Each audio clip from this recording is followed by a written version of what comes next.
Hello বন্ধুরা, তোমরা কেমন আছো? আশা করি সবাই ভালো আছো। তো অনেকেই আমাকে জিজ্ঞাসা করে যে দিদি ভাই তোমার চুলে তুমি কি তেলের সঙ্গে কি ইউজ করো। তা আজকে চলো তোমাদের দেখাই সাধারণ জিনিস। দেখো, একটু সামান্য মেথি, কালো জিরে, অ্যালোভেরা আর ক্যারি পাতা আর সামান্য একটু জল, এটাকে ভালোভাবে ফুটিয়ে নেব। ফোটানোর পরে এটাকে ঠান্ডা করে একটা বাটিতে ছেঁকে নেব। ছাঁকার পরে তুমি যে কোনো তেল তুমি যে তেলটাই ইউজ করো তোমার চুলে, সেই তেলটা 1 চামচ এই জলের মধ্যে দিয়ে দেব। মিশ্রণ করা জলের মধ্যে দিয়ে দেবো, দিয়ে ভালো করে নেড়ে নেব।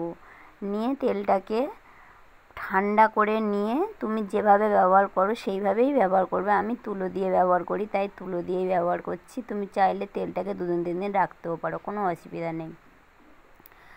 তো মেথি, কালো জিরে তোমরা তো সবাই জানো যে চুলের জন্য কত উপকারী, কতটা পুষ্টি দেয়।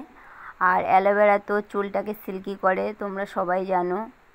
ক্যারি পাতাও চুলের পক্ষে খুবই উপকারী, সব জিনিসটাই চুলের পক্ষে উপকারী। তো আমি এই জিনিসটাই ব্যবহার করি সব সময় তেলের সঙ্গে মাখিয়ে।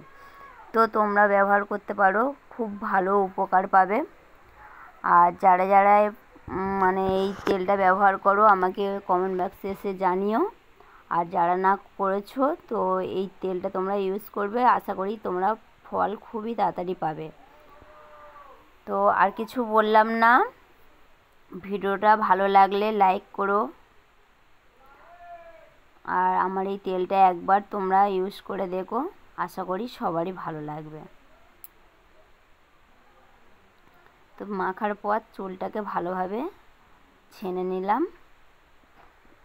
ছানা হয়ে গেলে দেখো আমার চুলটা কত স্মুথ লাগছে। ভিডিওটা ভালো লাগলে লাইক করো, শেয়ার করো। টাটা।